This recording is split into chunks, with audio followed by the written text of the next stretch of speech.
and welcome back to my channel. My name is Maisha, and today I'm doing my 2025 Fantasy and Sci-Fi Bucket List.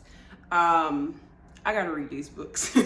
I have to read these books. Like, these are the books that I'm just like, if not now, then when? They've been staring at me for quite a long time, and I'm just like, now is the time to go ahead and read these books. So these are 5 books, and they're all physical, by the way, and that's why they've been staring at me and I've been staring back at them on my bookshelf for a while now. Some longer than others, but yeah, I have to read these books, or maybe I get rid of them at the end of the year, because like, why am I not reading the books? So let's read. So let's go through the books. So the first book has been staring at me so long.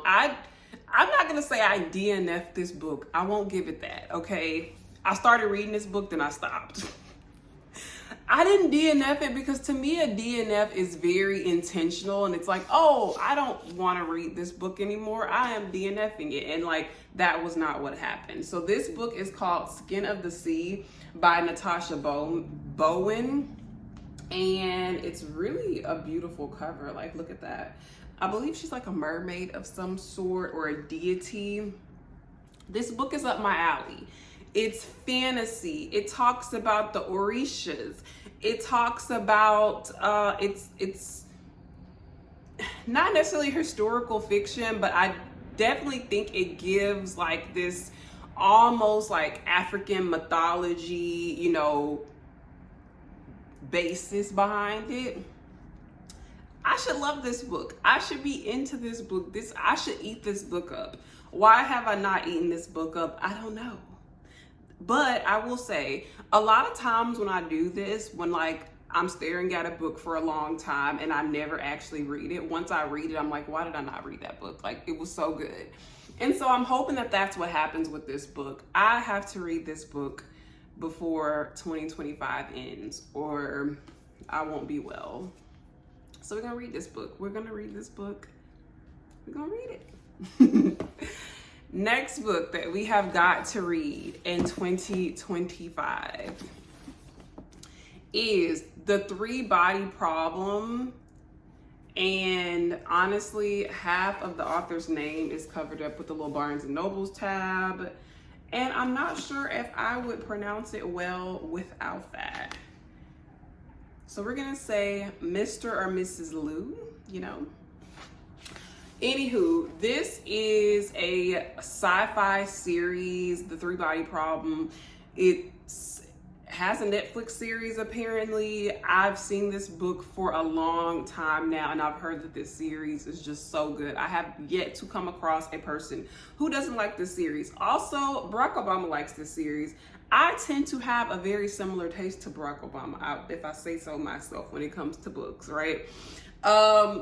So why haven't I read the book? Who else? The Wall Street Journal. Now, George R.R. Martin, I don't know. I have not read any of his books. I don't know if we have a similar taste, but he also, you know, gave a little blurb at the back of this book. I should read the book. It's about aliens. I love aliens. I love reading about aliens. I love, you know, when aliens are good people, especially. I don't like when they make a book about aliens and it's like the aliens are bad. But if they make the aliens good, I'm here for it. So I gotta read this book. Literally, the New Yorker said, just extraordinary. I have to read this book. I'll read this book in 2025. The 3-Body Problem. Next book. Why have I not read this book? Parable of the Sower. Again, did I DNF it? No, I stopped reading it. I read a little bit. I read a couple of chapters of this book and put it down. Not because it was bad. That's why I'm like, I did not DNF it. It's by Octavia Butler, by the way. Parable of the Sower. I was not ready for what this book is. This book, I can already tell, is not going to be an easy one to digest. It's going to be a harder book to digest. It's not a happy, fluffy book when I'm looking to pick up a happy book. And I think that that's what happened when I picked this book up. And I was like, oh, I'm not in this mood right now. But I think I'm getting towards this mood. So this book will be read very soon. This book is about America in chaos. So it's like a dystopian book. I actually think it was a book written about the future. And so like, it's like written for like 2000, it's written for 2024. That's what it was. I wanted to read it because the book takes place in 2024 and they were like, you know, saying that this was the future at that time because it's an older book. And I was like, perfect. Like, I should read it in 2024. Well, 2024 came and left, and this book was not read. This book still has the bookmark in it from the 2-3 chapters that I actually did pick up and read. But I will read this book. I think I will like it. I think I'll like it. I think that there's a lot to learn from this book. I love a book that's going to teach me something without, you know, expressly trying to teach me something. I think I'll like it. So we're going to read Parable of the Sower in 2025. Next book. Red Rising. This book has been staring at me.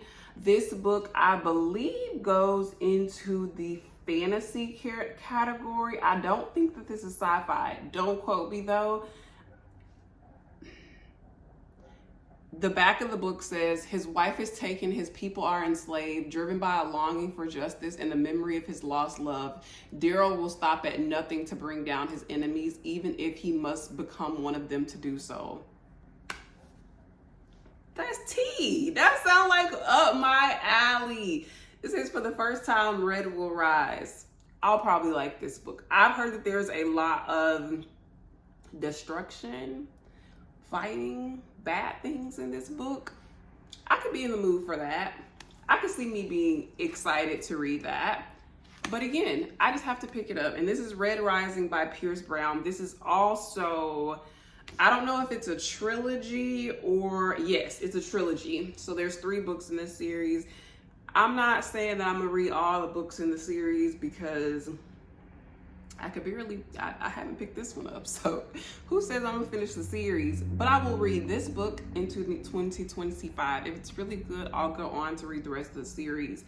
But my TBR is just very long right now, so I don't know if I'm gonna read the whole series. Anyway, this book should be read in 2025. And lastly, this is the newest one. So this one's kind of cheating because I just got this book like a few weeks ago, but I do want to read it because again, it just looks like my type of a book. This is by N.E. Davenport and it's called The Blood Trials. I'm saying this is one of my books, but I don't even like trials in a book, and it's literally called The Blood Trials. But look at the look at her. I want to read about her. Who is she? She's so strong. I love a strong female character. Don't let her be a strong little black girl too. I think I'm saying little black girl because I think this might be YA. It might not. And she might be a grown lady, but I love a strong female lead. She got her sword on the front of this book and she just looks like she's ready for war. And those are my favorite when it comes to reading fantasy books. Like I love, like if you don't have to fight, I want the girly that's gonna be fighting. And she looks like she's ready to fight. Literally the back of the book says, first sentence of the back of the book says, it's all about blood. The blood spilled between the Republic of Marine and the armies of the Blood Emperor long ago. The blood that runs through the elite war houses of Marine, the rulers of the tribunal dedicated to keeping the Republic alive. Stop. This is gonna be good, okay? She's gonna fight. Like she's going to fight through this entire book. I can already feel it in my bones. And I'm gonna enjoy it, even if it's trials. If it's not silly trials, I'm into it. I don't like silly trials. I like trials that actually mean something. But who can get across the bridge, like in Fourth Wing or whatever type of trials, I'm not into. real trials, real fighting combat trials, I'm here for. I really enjoy those. Like in Legendborn, they did a lot of fighting trials, and I can read those all day. Trials that mean something. Put somebody's life on the line, and then I'm into it, right? I like a lot at stake is what it is. I like a lot at stake. So yeah, I'm very excited for this book. This book will be read in 2025. So these are all of my 2025 fantasy and sci-fi bucket list. If I read all of these, I'll be so proud of myself. Like, I will be very happy with myself because it's been a long time coming. And one thing about it, these are all bangers. These in my bones, I know I'm holding gold right now. So why haven't I read them? I don't know, but they will be read. So let me know what your 2025 bucket list is for sci-fi and fantasy, because I might make this video with some other genres, but we'll see. I don't know if I have like a big list when it comes to other genres, but definitely want to get through these books. So yeah, happy 2025. Let me know in the comments what you think about these books. Have you read these books? Get me excited about reading these books if you have. And yeah, I'll see you in the next video. Bye.